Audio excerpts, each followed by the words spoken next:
अस्सलाम वालेकुम, मैं हूं शाहजेब खानजादा। मुल्क में आईनी तरामीम से मुताल्लिक मामलात में तेजी आ गई है। पीपल्स पार्टी ने एक बार फिर आला तरीन सतह पर JUI से रब्ता किया है और आज आईनी तरामीम पर गौर के लिए पार्लिमानी कमेटी का इजलास भी हुआ है, जबकि मौलाना फजल रहमान ने तस्दीक कर दी है कि बिलाखिर हुकूमती मुसविदा उनके पास आ गया है। हुकूमत ये इशारा भी दे चुकी है कि आईनी तरामीम 15 और 16 अक्टूबर को इस्लामाबाद में होने वाले SCO इजलास से पहले भी लाई जा सकती हैं। मगर यहाँ ये बात भी अहम है कि तहरीक इंसाफ ने 15 अक्टूबर को SCO इजलास के मौके पर इस्लामाबाद के डी चौक पर एहतजाज करने का ऐलान कर दिया है। तहरीक इंसाफ की सियासी कमेटी के हंगामी इजलास के लामिये में कहा गया है कि गासिब हुक्मरानों ने अडियाला में नाहक कैद इमरान खान के बुनियादी हुकूक फौरन बहाल करते हुए उनके वकला, डॉक्टर्स, अहले खाना और कायदीन तक मुकम्मल रसाई फिलफौर बहाल ना की तो भरपूर एहतजाज के लिए 15 अक्टूबर को पूरा पाकिस्तान निकलेगा। 15 अक्टूबर को इस्लामाबाद के डी चौक में भरपूर एहतजाज किया जाएगा। मरकज से निचली तरीन सतह तक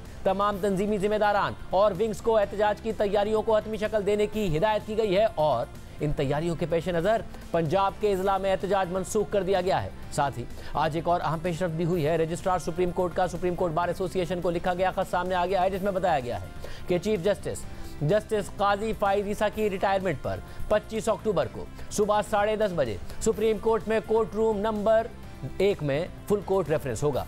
अब इस खत के सामने आने के बाद ये बहस तो खत्म हो गई है कि जस्टिस काजी फाइज ईसा 25 अक्टूबर को रिटायर होंगे या नहीं, और ये बात तय हो गई है कि वो बतौर chief justice supreme court of Pakistan 25 अक्टूबर को रिटायर हो रहे हैं। मगर ये सवाल अब भी बरकरार है कि जस्टिस मंसूर अली शाह अगले चीफ जस्टिस होंगे या नहीं, क्योंकि उनकी तैनाती का कोई नोटिफिकेशन जारी नहीं किया गया। और ये तजवीज़ भी मुसलसल गर्दिश कर रही है कि सुप्रीम कोर्ट के चीफ जस्टिस का तकर्रुर सीनियर जजेस के एक पैनल में से किया जाएगा, जिस पर पार्लिमानी कमेटी गौर करे। इसके अलावा नून लीग जस्टिस मंसूर अली शाह के हवाले से खदशात का इजहार कर रही है। बिलावल भुट्टो जरदारी इस शुबे का इजहार कर चुके हैं कि शायद जस्टिस मंसूर अली शाह 63A जैसे फैसले देने वाले जजेस को कंट्रोल ना कर सकें और PTI जस्टिस मंसूर अली शाह की तैनाती से उम्मीदें वाबस्ता किए हुए है। ये बात अपनी जगह अहम है कि जस्टिस मंसूर अली शाह अपने पूरे करियर में एक ईमानदार और बेबाक जज की शोहरत रखते हैं, जिन्होंने इंतहाई अहम फैसले दिए हैं और शदीद दबाव के बावजूद दिए हैं। इसलिए अब देखना होगा कि जो इस वक्त आइन है उसके तहत जस्टिस मंसूर अली शाह 25 अक्टूबर को चीफ जस्टिस बनते हैं या फिर आइन में कोई तरमीम की जाती है। इस पूरी सूरत हाल में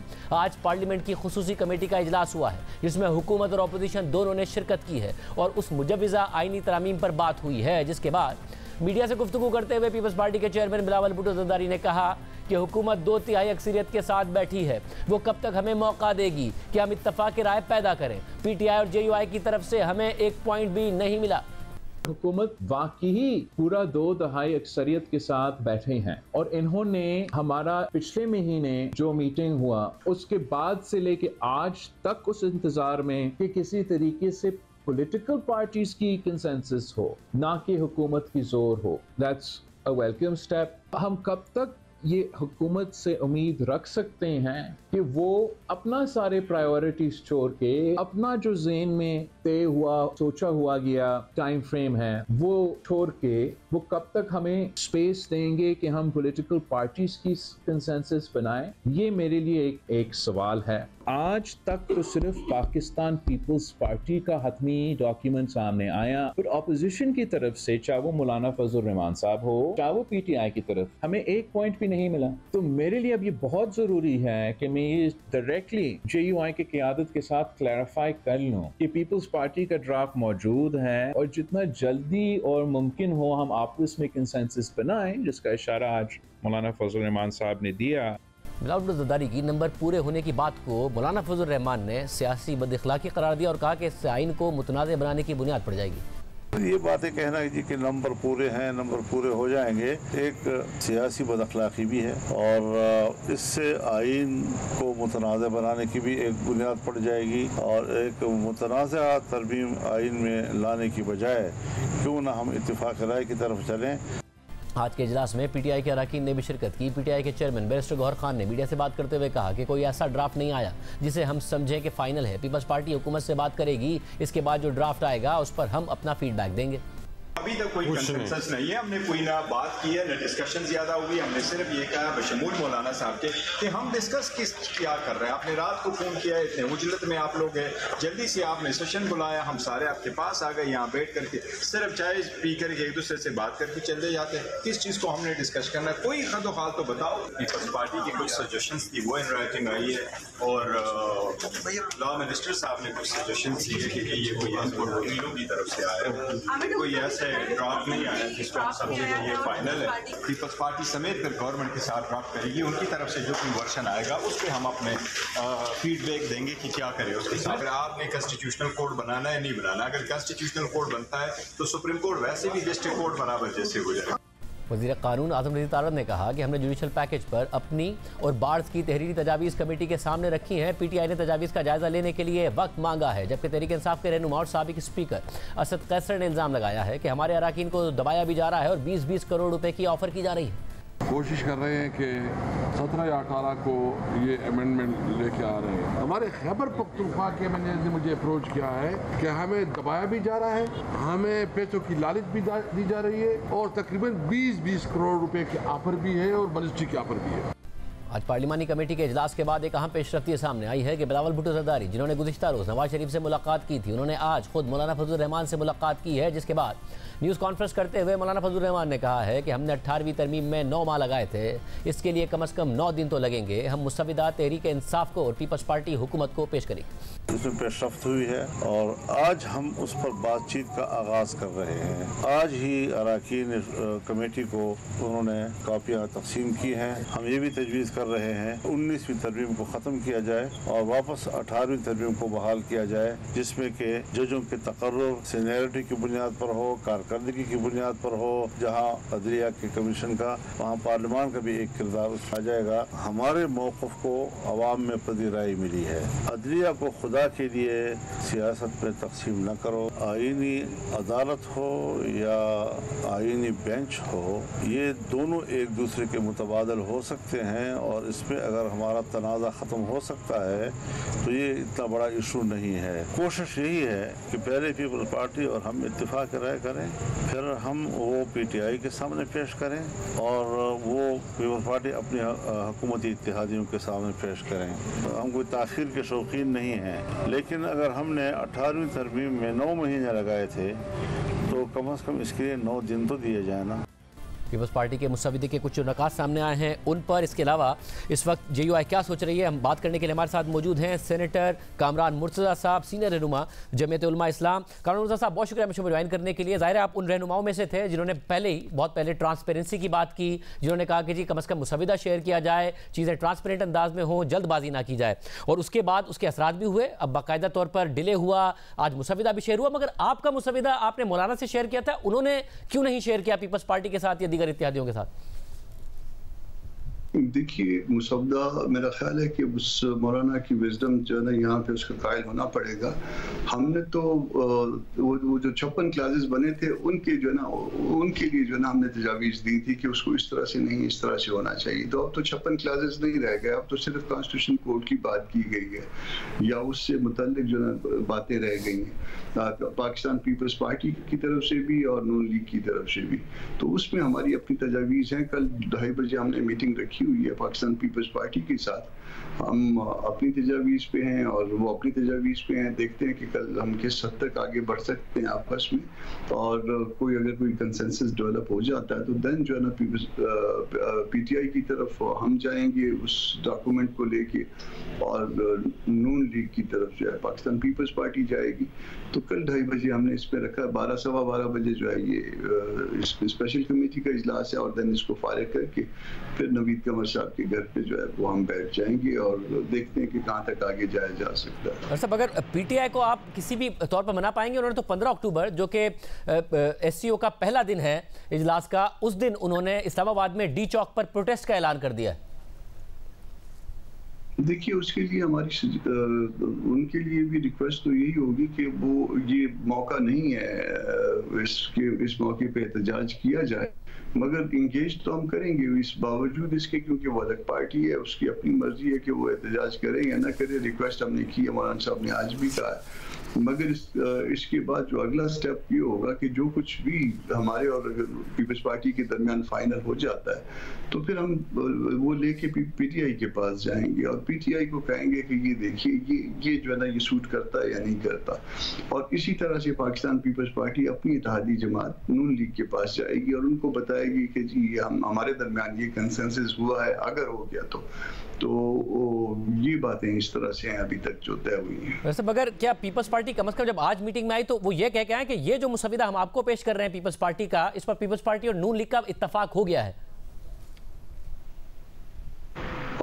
देखिए वो तो आज जो है तासुर ये दे रहे थे कि उनके दरमियान किसी चीज पे भी इत्तेफाक नहीं हुआ, तो बल्कि शायद दिखाया नहीं गया। तो उस पर फिर मैंने पूछा कि अगर इत्तेफाक नहीं हुआ था तो फिर इजलास बुलवा के उस दिन जो है ना फिर रात 12 बजे तक रखना और फिर उसके बाद जो है ना छुट्टी वाले दिन इजलास बुलवाना, इसकी क्या वजह थी? तो फिर जो है ना उस बात का फिर कोई जवाब शायद नहीं था। मगर बहरहाल जो गया जो गुजर गया वो गुजर गया। अब इसके बाद चूंकि 2 डॉक्यूमेंट 2 पार्टीज की तरफ से आ गए हैं और हमारे पास एक इस हवाले से तजवीज़ मौजूद है और कल मैं उनके साथ बैठ जाऊंगा, फिर जो बात आगे बढ़ती है तो फिर उसको शेयर कर देंगे सब दोस्तों के साथ। मगर क्या मीटिंग में भी इस बात का इजहार किया गया उस तरफ से कि हमारे नंबर पूरे हैं और आपको, क्योंकि आप खुद सेनेटर हैं, आपको लग रहा है इनके वाकई नंबर पूरे हैं या सिर्फ ये दावा कर रहे हैं कि नंबर पूरे हैं आपके बगैर भी? देखिए अगर पहले तो मेरा ख्याल है कि नंबर पूरे नहीं हैं और अगर फर्ज कर लीजिए नंबर पूरे कर भी लिए गए होंगे तो वो किसी और तरीके से हुए होंगे और अगर वो और तरीके से हुए हैं तो फिर मेरा ख्याल है कि वो चीज़ें शर्मनाक हो जाएंगी और वो फिर ये तो शायद तरमीम हो या ना हो, मगर उसके बाद ये इतना बड़ा दाव होगा कि वो जो पॉलिटिकल पार्टियां इस तरह से करेंगी उस दाव को कभी भी ना मिटा पाएंगी अगर उन्होंने पॉलिटिक्स करनी है इस मुल्क के अंदर। अच्छा, और मौलाना फ्लेक्सिबल नजर आए इस हवाले से कि जी आईनी अदालत हो या फिर सुप्रीम कोर्ट में ही एक मखसूस बेंच हो।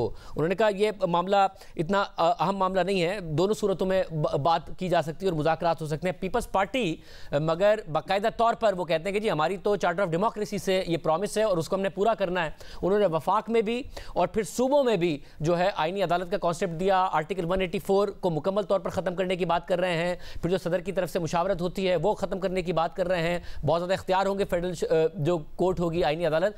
आप मुत्तफिक हैं इससे जब आपने देखा ये ड्राफ्ट? नहीं, मुत्तफिक नहीं है। हमने कुछ बातें उसकी बात की हैं, मौलाना साहब के पास आए थे बिलावल साहब, कुछ बातें की हैं और शायद कोई गुंजाइश मिली होगी तो फिर जो ना वो मौलाना साहब ने बात की है ना, तो इंतज़ार करिए, कल तक इंतज़ार करिए। बल्कि कल तक तो शायद कल तो मेरी होगी बातचीत होगी, शायद हम किसी को डॉक्यूमेंट को ड्राफ्ट करने की पोजीशन में हों अगर आज की बात आगे बढ़ी, और अगर वो ना हो सकी तो फिर मौलाना तो आज चले गए कराची, 16 के लगभग आएंगे तो फिर 16 के बाद फिर देखेंगे इस मामले को। मगर मौलाना कह रहे 9 माह थे 18वीं तरमीम के लिए, तो कम से कम 9 दिन तो दें। 9 दिन के बाद भी तकरीबन 20 तारीख बनती है जो कि 25 से पहले की है, तो आप लोगों को इस बात पे कोई एतराज़ नहीं है कि नए चीफ जस्टिस की तैनाती और मौजूदा चीफ जस्टिस की रिटायरमेंट से पहले ये तरमीम हो जाए? देखिए मेरा ख्याल है कि हम जो ना पर्सन स्पेसिफिक नहीं है, जो चीफ साहब जा रहे हैं उनको अच्छे तरीके से रुखसत करिए, जो आएंगे उनको अच्छे तरीके से वेलकम करिए। अल्लाह करे कि पाकिस्तान के लिए मामलात अच्छी हों, हमारी तो तमाम तर तवज्जो जो है ना वो अफराद की बजाय जो असूल पे है। मतलब जहाँ तक ज़ाहिर चीफ जस्टिस की बात है, ये तो तय हो गया कि मौजूदा चीफ जस्टिस रिटायर हो जाएंगे 25 अक्टूबर को, मगर अगले चीफ जस्टिस मौजूदा आइन के मुताबिक जस्टिस मंसूर अली शाह होंगे या नहीं होंगे ये बात अभी तक तय नहीं है। तो जो पीपल्स पार्टी का ड्राफ्ट है कि उसमें ये बात भी है कि इसमें तरमीम की जाए, टॉप 3 टॉप 5 में से चूज़ किया जाए, क्योंकि मौलाना तो खुद भी फ्लोर ऑफ द हाउस ये बात कह चुके हैं कि फिटनेस देखी जाए, हम बजाय इसके कि सीनियर तरीन हो 3 सीनियर या 5 में से चूज़ कर लें। देखिए ये नून का उसमें बुनियादी तौर पे मुतालबा है कि तीन का पैनल हो और 3 में से जो है ना वो एक चूज किया जाए। तो इस पे अब कल तो पीपल्स पार्टी से बात करते हैं और पीपल्स पार्टी क्या कहती है, और देन जो है ना फिर वो नून के पास वापस जाएंगे और हम अपने साथ जो अपोजिशन में हमारे साथ जो दूसरी पार्टी मौजूद है तो उसके पास वापस जाएंगे। फिर उसके बाद आगे बढ़ते हैं। तो इसमें एक 2-4 दिन मेरे ख्याल से एक्सरसाइज में लगेंगे अभी तक। तो अभी इस बात का कहना जो है ना कि क्या होगा अल्टीमेटली, तो वो मुश्किल है। शायद कल मुमकिन है कि कल कोई ब्रेक थ्रू हो जाए, या फिर मुमकिन है कि मौलाना साहब के आने के बाद एक प्रपोजल ये भी है कि कराची में बैठ जाए। तो मुख्तलिफ प्रपोजल्स हैं इसमें। मतलब यानी आप कह रहे नून का मुतालबा है, पीपल्स पार्टी के ड्राफ्ट में ऐसी कोई बात नहीं, क्योंकि बिलावल भुट्टो ज़रदारी ने जैसे मंसूर शाह के हवाले से कहा था कि वो 63 एज जैसे फैसले देने वाले जजिस को कंट्रोल शायद ना कर सकें, और तो ये पीपल्स पार्टी का नहीं नून का मुतालबा है कि टॉप 3 में से किया जाए, उसको तरमीम कर दी जाए। फिल वक्त जो है ना वो मेरा ख्याल है कि पीपल्स पार्टी जो है ना वो शायद इस पे इतनी जो है ना वो शायद सख्त ना हो। इसको देख लीजिए, इसको मतलब क्योंकि किसी मोहतरम जज के हवाले से बात, तो फिर इसको अभी तक ना हो करिए, एक आध दिन देख लीजिए। मगर आप एक जब जा रहे हैं उनको तो इज्जत से जाने दीजिए, अल्लाह उनको इज्जत से खैर से लेके जाए, जो आ रहे हैं उनको भी अल्लाह पाक खैर से लाए और वो मुल्क के लिए बेहतर हो। और आपकी तरफ आप फ्लेक्सिबल हैं इस आइडिया के लिए, जेयूआई फ्लेक्सिबल है मौलाना, क्योंकि तकरीर भी कर चुके इस हवाले से? देखिए उसमें हमने इसमें बहुत सारी चीज़ें जो है ना वो हम वकला से सीख रहे हैं, उनसे हम जो है ना आइडियाज़ ले रहे हैं। जैसे एक आईनी अदालत की बात जो है ना वो पहले यकीन हमारी तरफ से भी की गई थी, मगर अब हम आईनी बेंच पे उसमें तो उस हवाले से जो है ना, क्योंकि हम जिसका काम है इस अदालत के हवाले से सबसे ज़्यादा स्टेक होल्डर जो है हम उसके साथ जो है ना मिल के चलना चाहते हैं, तो ये बेहतर होगा कि एक आध दिन इस पर रुक जाए। बहुत शुक्रिया कामरान मुर्तज़ा साहब की गुफ्तगू आपने सुनी। हमारे साथ मौजूद हैं सेनेटर इरफान सिद्दीकी साहब, सीनियर रहनुमा नून लीग, जो भी इन मुज़ाकरात में शामिल रहे हैं। इरफान सिद्दीकी साहब बहुत शुक्रिया मुझे ज्वाइन करने के लिए। मियाँ नवाज शरीफ की मौलाना से मुलाकात से पहले आप मौलाना से मिले, आपने बाहर आके कहा कि मियाँ साहब से, आपने कहा कि जो मौलाना की जो कुछ मुतालबात थे उस हिसाब से हमने तराश खराश कर दी है, मगर मौलाना तो अभी भी कन्विंस नहीं है कि आईनी अदालत हो, जो पीपल्स पार्टी का प्रपोजल आया है उस पर भी वो PTI के पास लेके जाना चाहते हैं, तो ये मामला कैसे आगे बढ़ेगा? बहुत शुक्रिया खानज़ादा साहब। तराश खराश बिल्कुल हमने कर ली थी, जो बिल्कुल अव्वली मसवदा शेयर हुआ था मौलाना से, उस पे स्ट्रेट अवे उनके कुछ एतराज़ात थे और हमने बैठ के उन चीज़ों को बिल्कुल पहले मरहले में ही ख़ारिज कर दिया था अपनी तरजीहात में से। सो वो तराश खराश तो हो गई थी, लेकिन ये अमल मुसलसल जारी है। बुनियादी तौर पे पीपल्स पार्टी और मौलाना के दरमियान मुज़ाकरात हो रहे हैं और होते रहे हैं, और तय ये पाया था कि वो एक मसवदा तैयार कर लेंगे और वो मसवदा जो है वो हुकूमत के साथ शेयर करेंगे और हुकूमत अपना मसवदा उनसे शेयर करेगी। और मौलाना का ये भी कहना था कि वो PTI को भी ऑन बोर्ड लाएंगे, तो शायद मौलाना का और PTI का एक मुश्तरका मसवदा होगा। अब ताज़ा तरीन सूरत हाल ये है कि आज की मीटिंग के बाद एक मसवदा पीपल्स पार्टी का आया है मीटिंग के सामने, एक हुकूमत की तरफ से आया है, और हुकूमत का जो मसवदा है वो बेशतर उन तजावीज़ पर मुश्तमिल है जो वकला की मुख्तलिफ तंजीमों ने हुकूमत को दी हैं कि जी हम तैयार हैं, लेकिन इन चीज़ों का आप ख्याल रखें, तो वो भी शेयर कर ली गई हैं। अब लेटली फिर उस मीटिंग के बाद एक मीटिंग बिलावल साहब की हुई है मौलाना से, और उसके बाद जो मौलाना की प्रेस कॉन्फ्रेंस मैंने सुनी है वो मेरा ख्याल है कि पिछले कई दिनों के बाद मौलाना मुझे मुतमईन भी नज़र आए और करीब तर नज़र आए उन मुसवदात के जो शेयर हुए हैं, और ऑफ कोर्स वो अभी भी चाहते होंगे कि कुछ चीज़ें उनकी तरफ से ऐड हों या कुछ चीज़ें मज़ीद जो है कतौ बरीद जिसे हम कहते हैं, तराश खराश कहते हैं, वो हो। लेकिन आज की प्रेस कॉन्फ्रेंस के बाद हम लोग बहुत पुरुम्मीद हैं कि अगले 2-4 दिनों के अंदर इसको एक हतमी शक्ल दे दी जाएगी। लेकिन आज की जो खानज़ादा साहब मीटिंग थी उसे मैं ब्रेक थ्रू इसलिए कहता हूँ कि इससे पहले ब्लैक एंड वाइट के अंदर कम से कम इस कमेटी के साथ कोई चीज़ शेयर नहीं हुई थी। मगर सिंह साहब हमारे साथ कामरान मुर्तज़ा साहब मौजूद थे, उन्होंने कहा हमें तो यही लगा कि जैसे पीपल्स पार्टी और नून लीग का आपस में भी इत्तेफाक नहीं है अपने अपने मुसविदे पे, तो आप लोगों का आपस में अभी तक इत्तेफाक नहीं हुआ है?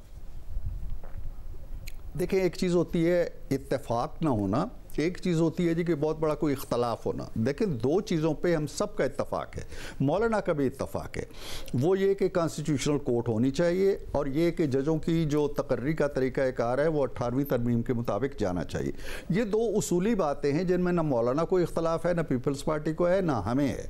हमारी तमाम जो तजावीज़ हैं या मसवदात हैं वो इन्हीं चीज़ों के गिर्द घूम रहे हैं और उन्हीं के अंदर अगर कोई छोटी बहुत कमी बेशी तरमीम है वो हो रही है। ऐसा नहीं है कि हमारा मुसवदा बिल्कुल ही मुतज़ाद है या मुतसादम है पीपल्स पार्टी के मसवदे से, या पीपल्स पार्टी जो चाह रही है वो मौलाना से बहुत दूर है। हम बहुत ये तीनों मसवदात बहुत करीब आ चुके हैं और मेरा ख्याल ये है, जो मैंने अर्ज़ किया कि अब हमने ये तय किया था आज की मीटिंग में कि छुट्टियां नहीं करेंगे हम। कल भी हमने 12 बजे मीटिंग बुलाई है। उस 12 बजे की मीटिंग से पहले भी बहुत सी बैकडोर राब्ते रहेंगे, मीटिंग्स होंगी। तो अगले 2-4 दिनों में बाय द टाइम शगाई कॉन्फ्रेंस ख़त्म होती है तो मेरा ख्याल ये है कि हमारा होमवर्क बड़ी हद तक मुकम्मल हो चुका होगा। मगर उसमें सब में आपको मौलाना की ज़रूरत कितनी है? बिलावल भुट्टो ज़रदारी ये तासुर दे रहे हैं कि आपके पास नंबर विदाउट मौलाना भी पूरे हैं और ज़ाहिर है वो फिर जो नंबर्स होंगे वो पीटीआई के मुमकिना तौर पर अराकीन होंगे, उनको किस तरीके से मनाया जाएगा ये अलग बात है। मौलाना इस बात पर खुश नहीं है कि इस किस्म के बयान दिए जा रहे हैं। कामरान मुर्तज़ा साहब कह रहे हैं कि उन्हें नहीं लग रहा कि आपके नंबर पूरे हैं, आप सिर्फ ये तासुर दे रहे हैं। तो नंबर विदाउट मौलाना पूरे हैं या नहीं है? मेरा ख्याल नहीं है कि हमारी तरफ से किसी ने ये बयान दिया हो कि हमारे नंबर जो हैं मौलाना के बगैर भी पूरे हैं। ये तासुर कहीं से किसी ने ले लिया हो तो ले लिया हो। बिलावल भुट्टो ज़रदारी साहब कह रहे हैं मीटिंग में भी कोई ऐसी बात आप लोगों के नंबर, इस हवाले से बिलावल भुट्टो ज़रदारी साहब ने ये तासुर दिया है, ये बात की है? नहीं जी, उन्होंने की होगी, शायद किसी जगह से उन्होंने ये तासुर लिया हो किसी बात से। लेकिन हम ये चाहते हैं मौलाना के नंबर ही नहीं चाहिए हमें, यानी उनके वोट भी चाहिए, मौलाना का साथ भी चाहिए। मौलाना का साथ जो है वो पॉलिटिकल स्टेबिलिटी के लिए ऐवान के अंदर भी ऐवान के बाहर भी हमारे लिए बड़ा मैटर करता है। सो हमें यकीन है कि मौलाना आज की मीटिंग के बाद और आज की जो मौलाना की प्रेस टॉक है उसके बाद तो हमारे इस यकीन में बहुत इजाफा हो गया है कि इंशाअल्लाह उनके नंबर हमें हासिल रहेंगे और उन्हीं के नंबर्स की तायद व हिमायत से ये तरामीम जो हैं ये आइन का हिस्सा बनेगी। सब और एक अहम बात ये कि कामरान मुर्तज़ा साहब ने कहा कि नून लीग की ये बहुत ज़्यादा ख्वाहिश है कि जो आइन की शिक है कि सीनियर तरीन जज चीफ जस्टिस बनेगा, यानी कि जैसे मंसूर अली शाह साहब चीफ जस्टिस बन जाएंगे, उसमें तरमीम की जाए और टॉप 3 जो सीनियर तरीन 3 जजेस हैं उनमें से किसी एक को सिलेक्ट किया जाए आइन में तरमीम करके। देखें, हमने तो डे 1 से कह दिया था जी कि अगर हम उम्र में कोई चेंज लाएंगे, मेयाद में कोई चेंज लाएंगे तो फिर आप कहेंगे जी ये पर्सन स्पेसिफिक है। ये चीज़ें शुरू में ही तय हो गया था कि ये चीज़ें निकाल दी जाएंगी और निकाल दी गई। लिहाजा काजी फाइज ईसा अपनी मियाद पे रिटायर हो रहे हैं, उन्होंने रेफरेंस भी की तारीख का भी ऐलान हो गया है आज। और उसके बाद अगर कानून मौजूद रहता है, मौजूदा जो है, तो वो जो भी सीनियर मोस्ट होंगे आ जाएंगे। इस बात पे मुझे कम से कम मैं 3 मीटिंग्स में बैठा हूँ, मुझे इस पे कोई तसादम नज़र नहीं आया, इसलिए कि हमारे आइन की ओरिजिनल स्कीम यही कहती है। आज भी हाई कोर्ट्स के अंदर यही रूल नाफिज है, यही तरीक़ाकार नाफिज है। इंडिया के अंदर ये रिवायत ज़रूर है, आज भी ये रिवायत है, लेकिन इंडिया के आइन के अंदर नहीं लिखा गया कि सीनियर मोस्ट जो है वो होगा। इंडिया कल चाहे तो किसी को भी लगा सकता है वहाँ। ये सूरत हाल ऐसी नहीं है जिस पे हमारा कोई झगड़ा हो। बुनियादी झगड़े जो हैं वो मेरा ख्याल है तहलील हो चुके हैं। देखिए क्या इस बात पर भी कि कॉन्स्टिट्यूशनल कोर्ट हो, क्योंकि ज़ाहिर है मौलाना की पार्टी से कामरान मुर्तज़ा साहब कह रहे हैं कि बेहतर है कि सुप्रीम कोर्ट का एक बेंच हो। मौलाना आज प्रेस कॉन्फ्रेंस में कह रहे थे कि ये इतना बड़ा मसला नहीं है, इस पर कंसेंसस हो सकता है कि कॉन्स्टिट्यूशनल कोर्ट बने या फिर सुप्रीम कोर्ट में एक कॉन्स्टिट्यूशन का एक बेंच बने। आपको वहां उस मामले में भी कोई रेजिस्टेंस नहीं नजर आ रही है मौलाना की तरफ से? देखिए, मौलाना ने ये आज की प्रेस कॉन्फ्रेंस में ये इंसिस्ट नहीं किया कि जी नहीं हम तो कोर्ट पे नहीं जाएंगे, बेंच ही होना चाहिए। उन्होंने फ्लेक्सिबिलिटी दिखाई है। जहाँ तक 2 बड़ी जमातों का ताल्लुक है, पीपल्स पार्टी भी कॉन्स्टिट्यूशनल कोर्ट चाहती है, बल्कि वो सूबों के लेवल पे भी चाहती है, और हम भी कॉन्स्टिट्यूशनल कोर्ट चाहते हैं। और यही जो है 2006 के जो चार्टर ऑफ डेमोक्रेसी में हमने लिखा था, बेंच का तस्वर कहीं नहीं है। लिहाजा मेरा ख्याल ये है कि मौलाना कॉन्स्टिट्यूशनल कोर्ट के हवाले से इतना वो जो बेलचक रवैया है वो शायद नहीं रख रहे। एक चीज़ में मौलाना आपसे लचक की डिमांड कर रहे हैं कि 9 माह लगे थे 18वीं तरमीम में, 9 दिन तो दे दें। अगर 9 दिन भी आप लेते हैं तो 20 तारीख बनती है, जो कि 25 से 5 दिन पहले है, तो आप उसके लिए राजी हैं? देखिए खानज़ादा साहब, मौलाना से मेरा कम से कम ज़ाती तौर पे बेहद एहतराम का ताल्लुक़ है और इसको कई सालों से बड़ा मुसल्लमा ताल्लुक़ है और मैं इसी ताल्लुक़ के हवाले से उनके पास गया था। मौलाना जो 9 माह की बात करते हैं ना, तो उसके पीछे 9 साल का एक मलबा पड़ा हुआ था जो मुशर्रफ आइन को ताख्तो ताराज करके चला गया था, जमहूरी पार्लिमानी आइन को सदारती आइन बना के चला गया था, 58(2)B को वापस ला के चला गया था, आइन को बिल्कुल गारतगर करके चला गया था 17वीं तरमीम के ज़रिए। उसको ठीक करने के लिए 9 माह भी थोड़े थे, शायद 1 साल भी शायद लग जाता। अब तो हम कोई ऐसा काम कर ही नहीं रहे। 2 ऐसी चीज़ों पे जहाँ पे हम सबका एग्रीमेंट है, उसके लिए 9 घंटे भी शायद बहुत ज़्यादा हों, 9 दिन भी शायद बहुत ज़्यादा हों।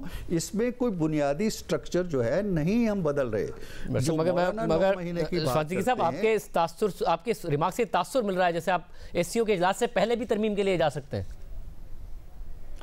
नहीं, इससे पहले तो आपको वक्त रहा नहीं है खानज़ादा साहब। अब तो ज़ाहिर है कल हफ्ता है, फिर उसके बाद इजलास की वो शुरू हो जाएगा। हमारी मीटिंग्स हो रही हैं, कल भी मीटिंग है, परसों भी मीटिंग है और हम शायद बहुत तेज़ी के साथ या बड़ी सूरत के साथ भी काम करेंगे। तो हमें इतने दिन लग जाएंगे कि बीच में शंघाई कॉन्फ्रेंस हो जाएगी और उसके बाद ही अब ये तरामीम आएंगी। और 20-20 करोड़ रुपए अब हमारे अराकीन को पेशकश की जा रही है, उन पर दबाव डाला जा रहा है, ये असद कैसर साहब ने कहा, PTI ने इल्ज़ाम लगाया। जी हाँ, मैं किसी और जगह भी शायद ये बात कह चुका हूँ कि मुझे नहीं लगता कि अगर वो वाकई एक बड़ी मजबूत उसूली सियासी जमात है और अपने कायद के जो अक़वाल ज़र्री हैं उन पे यकीन रखती है, तो वो 20 करोड़ क्या और कुछ 40 करोड़ भी मिलेंगे तो वो नहीं बिकेंगे। इसलिए ना उन्हें कोई खौफ होना चाहिए, न किसी तरह का ख़तरा होना चाहिए। और अगर ऐसा ही हुआ, अगर उन्हीं पे मुनसर हुआ तो फिर नहीं होगी आईनी तरमीम, अगर वो 20 करोड़ में बिकने वाले नहीं हैं तो। मतलब यानी आप अपनी तरफ से डिनाई नहीं कर रहे हैं कि आपके अपने कायद के तहत भी आपके भी ये उसूल है कि 20-20 करोड़ रुपए में आप नहीं खरीदेंगे किसी को?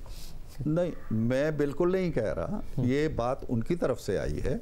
मैं तो इससे पहले आपको कह चुका हूँ कि हम हर हाल में मौलाना के वोट्स को अपने साथ रख के, मौलाना को साथ रख के अपनी आइनी तरामीम को एक मोतबर तरीके से पास करना चाहते हैं। हमारे जहन में इस तरह का कोई वो नहीं है मंसूबा, लेकिन अगर वो डरे हुए हैं तो इसका मतलब ये है कि वो अपने जो उनके अराकीन हैं उनकी कुव्वत बर्दाश्त से शायद वो खौफज़दा हैं। बहुत शुक्रिया फाजिल साहब की गुफ्तगू आपने सुनी। इसके अलावा हुकूमत एक और दावा कर रही है और वो दावा ये है कि 8 से 10 रुपये बिजली की कीमतों में फ़ी यूनिट कमी शॉर्ट टर्म में वो करेगी। जो हालिया मुआहदे हुए हैं उसके तहत तो सिर्फ 70 पैसे कमी होती है, ये 10 रुपये तक की कमी कैसे होगी, कैसे आवाम को इतना बड़ा रिलीफ मिल सकता है, बात करेंगे ब्रेक के बाद।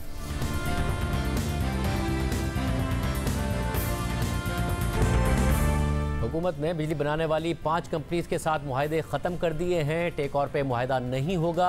हुकूमत कह रही है 411 अरब रुपए का फ़ायदा होगा। जो आने वाले सालों में जो मुआहदा रहना था, तकरीबन 70 पैसे फ़ी यूनिट बिजली की कीमत में फ़र्क आएगा। मगर हुकूमत का साथ ही दावा है कि वो शॉर्ट टर्म में, लॉन्ग टर्म में नहीं, शॉर्ट टर्म में 8 से 10 रुपए फ़ी यूनिट बिजली की कीमतों में कमी करने का इरादा रखती है। इसके लिए मज़ीद तकरीबन 17 IPPs के साथ निगोसिएशंस जारी हैं। इसके अलावा जो चाइना के प्रोजेक्ट्स हैं CPEC के तहत लगे हुए, उनके साथ डेट रिप्रोफाइलिंग की जो है इस वक्त मुज़ाकरात जारी हैं और दीगर मामलात हैं जिसकी वजह से हुकूमत कह रही है कि 8 से 10 रुपए की कमी आएगी। वो कैसे होगा सारा का सारा मामला, क्या ये महज दावा है या फिर अमली तौर पर शॉर्ट टर्म में इस पर अमल दरामद होता नजर आएगा? हमारे साथ मौजूद हैं वफाकी वज़ीर तवानाई ओवैस लगारी साहब। लगारी साहब, बहुत शुक्रिया हमें शो में ज्वाइन करने के लिए। लगारी साहब, 8 से 10 रुपए का क्लेम है, पहली ज़ाहिर आपको सक्सेस हुई, 5 के साथ मुआहदा ख़त्म हुआ। ये 8 से 10 रुपए का नंबर कहाँ से आया है, क्योंकि बहुत बड़ा नंबर है ये सिर्फ दावा है या अमली तौर पर हो पाएगा शॉर्ट टर्म में?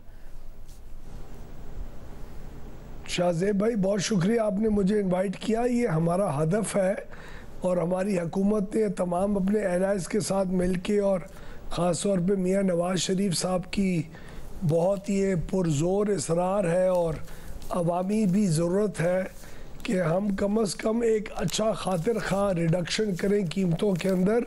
और ये इसलिए भी ज़रूरी है कि मुआशी तौर के ऊपर जब तक बिजली की कीमत नीचे नहीं आएगी तो हमारी इंडस्ट्री, हमारे दुकानदार, हमारे मुख्तलिफ एग्रीकल्चर के यूज़र्स, किसी को कोई रिलीफ उस किस्म का नहीं मिलेगा ताकि हमारी इकोनॉमिक ग्रोथ हो सके। तो ग्रोथ बिजली की रेटों के ऊपर डिपेंड करती है और बिजली के रेट भी ग्रोथ के ऊपर डिपेंड करते हैं। तो ये कैच 22 सिचुएशन है। तो हमने पिछले 6 महीने के अंदर बहुत मेहनत करके एक एक उस हिस्से को देखा जिनको सब मिला के कुछ इक़दामात ऐसे करने होंगे जिसकी वजह से 8-10 रुपए का कमी आ सके। एक चीज़ मैं बहुत क्लैरिटी के साथ आपके व्यूअर्स को बताना चाहता हूँ आपकी तवसत से कि कोई एक ऐसा कदम नहीं है जिसकी वजह से 8-10 रुपए की कमी आएगी। 5 IPPs के साथ हमने मुआहदा कर लिया, इससे तकरीबन 70 पैसे का होगा। हुकूमती जो IPPs हैं उनके अगर आप रिटर्न ऑन एक्विटी उनके मुनाफे के अंदर कमी कर लें उसका तकरीबन 1.25 से 1.5 रुपए का आएगा। बाकी ऐसा तमाम IPPs को अगर आप टेक और पे से टेक एंड पे पे लेके जाए 1.25 रुपए 1.5 रुपए का उसका इम्पैक्ट आएगा। डेट रीप्रोफाइलिंग चाइना के प्लांट्स की हो जाए तो 3.25 का फ़र्क आएगा।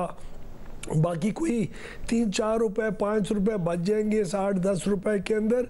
हम समझते हैं कि अपने डेवलपमेंट पार्टनर्स और IMF के साथ मिल के अगर हमने इसका कोई हल निकालने की कोशिश की तो हम लोग अपने जो टैक्स स्ट्रक्चर हमारा बिजली के बिलों के ऊपर है उसके अंदर भी एक रैशनल और खातिर खा कमी कर सकते हैं। उसके लिए और कोई रेवेन्यू के सोर्सेज ज़रूर ढूंढने होंगे हमें, लेकिन जिस तरह का हमें रिस्पांस इकोनॉमी का मिल रहा है और इंटरेस्ट रेट्स नीचे आ रहे हैं तो मेरे ख्याल में हम सेल्स टैक्स के ज़रिए और इनकम टैक्स वगैरह को भी रिव्यू कर सकेंगे अपने पार्टनर्स के साथ और देखभाल शुरू कर दिए। इसलिए 8-10 रुपए एक क्योंकि रियलिस्टिक लेकिन बहुत बड़ी अचीवमेंट होगी इंशाल्लाह। जब आप रियलिस्टिक कह रहे हैं मगर आप बहुत सारी बातों में अगर हो जाए कह रहे हैं, इसलिए मैं जानना चाहूँगा कि इंडिविजुअली जो चाइना के साथ डेट रीप्रोफाइलिंग की बात हो रही थी, क्योंकि मुख्तलिफ खबरें आती रहती हैं कि कोई बहुत ज़्यादा प्रोग्रेस नहीं हुई है, आपको किस हद तक इस बात की उम्मीद है? क्योंकि तकरीबन 3.5 से 4.25 रुपए फी यूनिट कहा जाता है कि वहाँ रिलीफ मिलेगा अगर डेट रीप्रोफाइलिंग हो जाती है, मगर इम्कान किस हद तक है इस बात का? सर मैं बहुत पुरुमीद हूँ। फाइनेंस मिनिस्टर और मैं जब चाइना गए थे तो हमने इस गुफ्तगू का आगाज़ किया था और हमें ज़्यादा उम्मीद इसलिए भी है कि वो लोग पाकिस्तान के इकोनॉमिक रिफॉर्म्स और एनर्जी सेक्टर के रिफॉर्म्स को भी देख रहे हैं। हर बंदा जो हमारे साथ इस किस्म की बात कर रहा है और कीमत के अंदर कम करने के लिए डेट रीप्रोफाइलिंग वगैरह को देख रहा है। हमारे लोकल IPPs ने भी जब हमारे साथ बातचीत की तो उन्होंने कहा ठीक है ये तो कर लोगे, लेकिन फिर भी क्या सस्टेनेबल होगा पावर सेक्टर जब तक तुम पावर सेक्टर के रिफॉर्म्स को सही तरीके से अमल दरामद नहीं करते। तो अभी आपने देखा हमने इंडिपेंडेंट सिस्टम मार्केट ऑपरेटर बनाया, NTDC की रीस्ट्रक्चरिंग हमने शुरू कर दी है। डेवलपमेंट पार्टनर्स हमारे एशिया डेवलपमेंट बैंक और वर्ल्ड बैंक ने जो आज से 6 महीने पहले हमें भूल चुके हुए थे, उन्होंने तकरीबन ट्रांसमिशन कंस्ट्रेंट्स को ख़त्म करने के लिए हमसे कन्विंस होकर 2-2.5 अरब USD डॉलर की कंसेशनल रेट्स के ऊपर फाइनेंसिंग का हमें बहुत स्ट्रॉन्ग इंदिया दिया है, जिसकी खुशखबरी हम आपको महीने के अंदर अंदर अल्लाह करेगा इंशाल्लाह देंगे। तो वो पावर सेक्टर के रिफॉर्म्स के ऊपर बहुत पुरुमीद है और चाइनीज़ ने भी डेट रीप्रोफाइलिंग के अंदर मेरे ख्याल में अगर ये आपका जो जी कराची का बॉम्ब ब्लास्ट हुआ था जहां हमारे पोर्ट कासिम के 2 बेचारे वर्कर्स मारे गए थे चाइनीज़, अगर ये ना होता तो क्या पता इस दफ़ा SCO समिट जो हो रही है उसके अंदर ये रीप्रोफाइलिंग के MOUs भी क्या पता साइन हो जाते। तो हम काफ़ी अच्छी प्रोग्रेस कर चुके हैं। हम हर चीज़ का ढंडोरा नहीं पीट रहे, वक्त के साथ साथ जिस तरह चीज़ें होती रहेंगी हम आपको बताते रहेंगे इंशाल्लाह। सब और तकरीबन कहा जाता है आपने 5 IPPs के साथ किया मुआहदा ख़त्म जो कि 70 पैसे, मगर अगर बाकी 17 के साथ किया जाए तो 3 से 3.5 रुपए इम्पैक्ट कहा जाता है। करेक्ट भी कीजिएगा अगर नंबर गलत हो। मगर साथ में ये बताएगा कि जब 5 के साथ हो गया तो क्या बाकी 17 मान नहीं रहे हैं या प्रोग्रेस क्या है उस पर?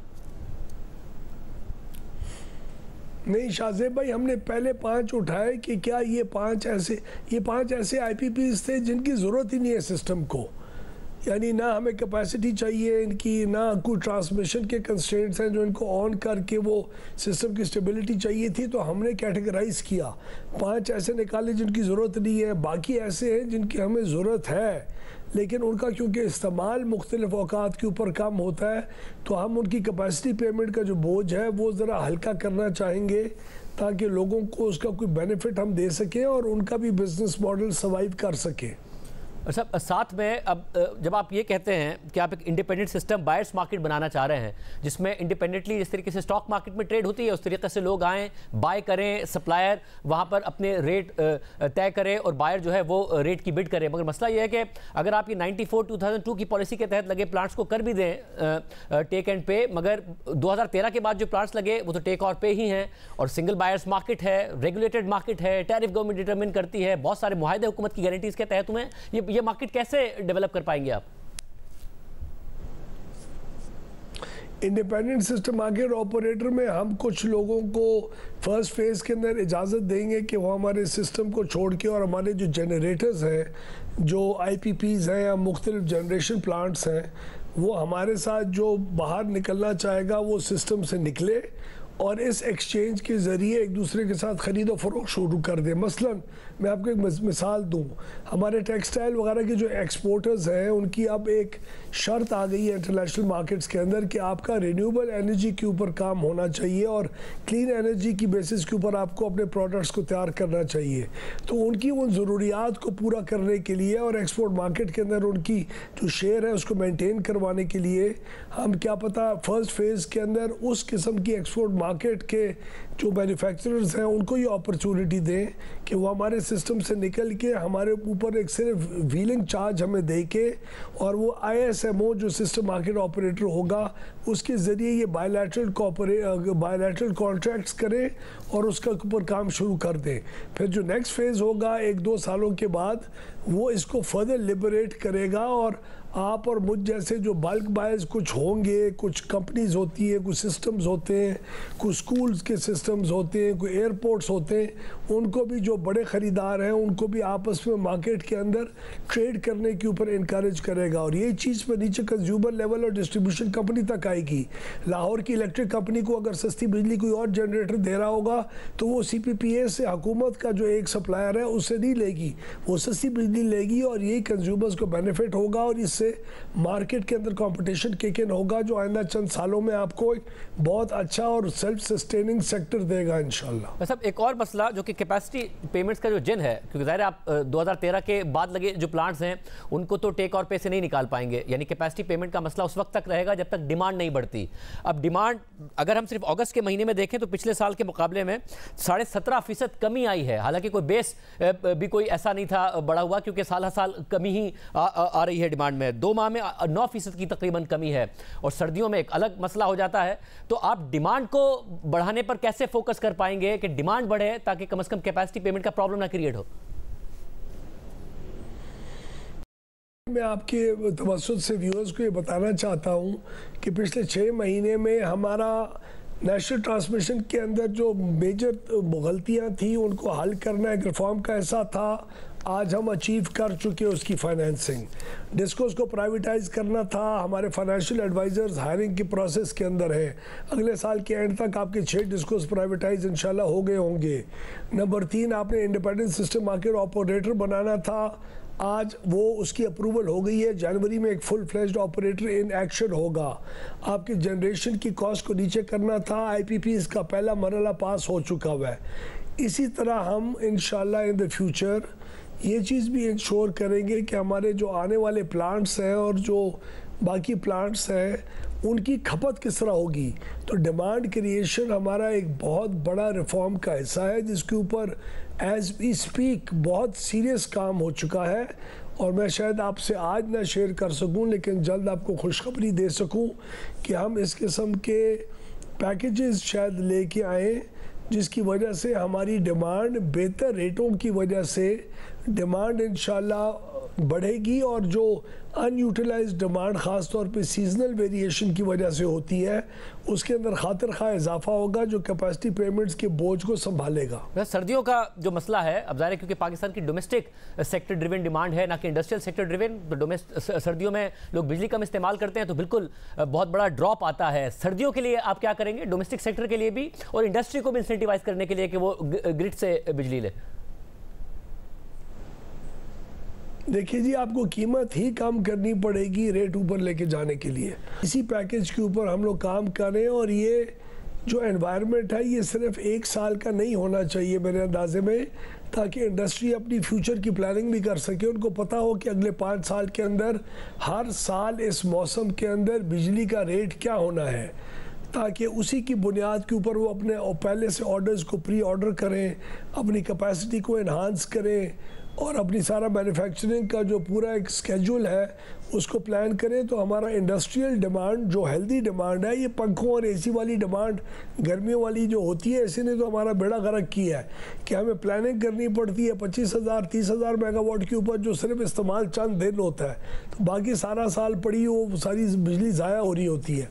तो हमने अपनी बिजली की फ़रोख्त के यूनिट बढ़ाने हैं, लेकिन जो पीक कैपेसिटी है उसको नीचे करके इनएफिशिएंट कैपेसिटी को हेल्दी कैपेसिटी के साथ बढ़ा के यूनिट की बिक्री बढ़ानी है।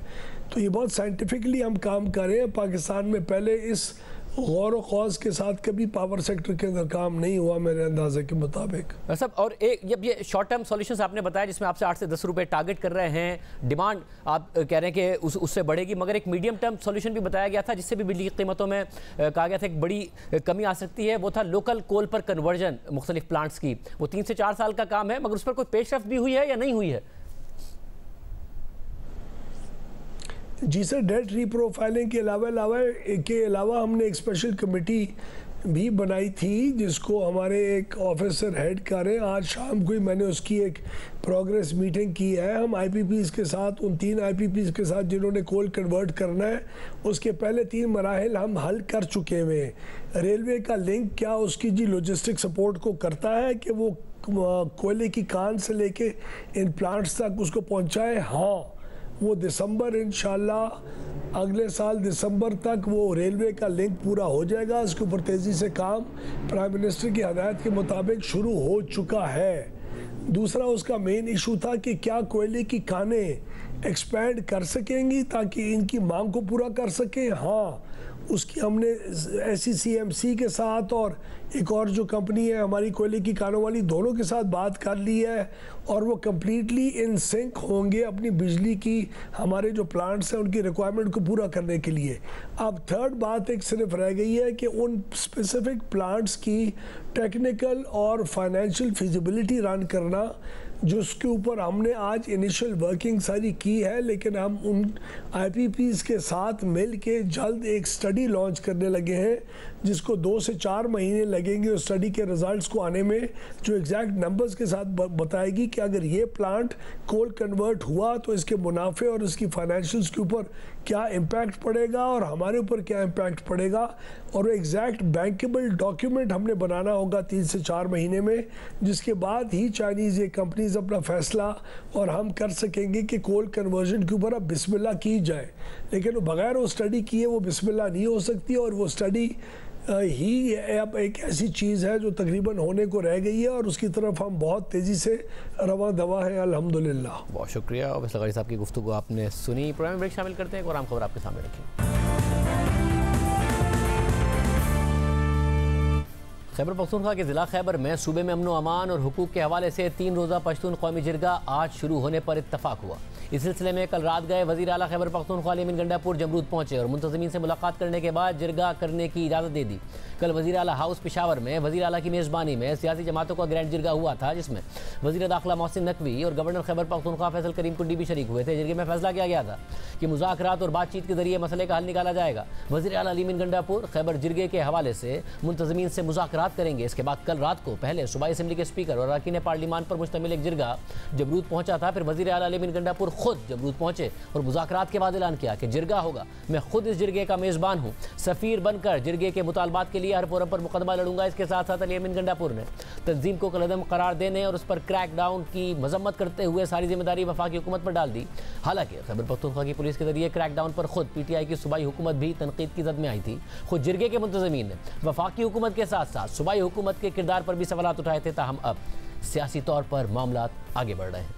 साथ ही जिरगे के मुंतज़मीन जिरगे से मुताल्लिक फैलाए जाने वाले प्रोपेगेंडा का भी तरदीद कर रहे हैं। जिरगे में पाकिस्तान मुखालिफ नारों से मुताल्लिक BBC के सवाल का जवाब देते हुए जिरगे के मुंतज़मीन के नुमाइंदे ने कहा है कि ये कोई जलसा, रैली या मुजाहरा नहीं है जहाँ नारे लगाए जाएंगे। ये पश्तून रिवायात के मुताबिक जिरगा है जहाँ सिर्फ मुशावरत होगी और इसके नतीजे में कायदीन किसी फैसले का ऐलान करेंगे। मुंतज़मीन के मुताबिक वज़ीर आला की क़यादत में वफ़द ने पुरअमन तरीक़े से जिरगा करने की दरख्वास्त की थी और वफ़द को इस बात की यकीन दहानी करा दी गई है। हुकूमती वफ़द ने आज ही तमाम बंद रास्ते खोलने और गिरफ्तार अफराद रिहा करने की यकीन दहानी करा दी है। सिर्फ यही नहीं, जिरगे का इनेकाद करने वाली तंजीम के साथ साथ बातचीत के दरवाजे खोलने के बाद उस पर लगाई गई पाबंदी हटाने के हवाले से भी अहम सियासी पेशरफ्त की खबर सामने आई है।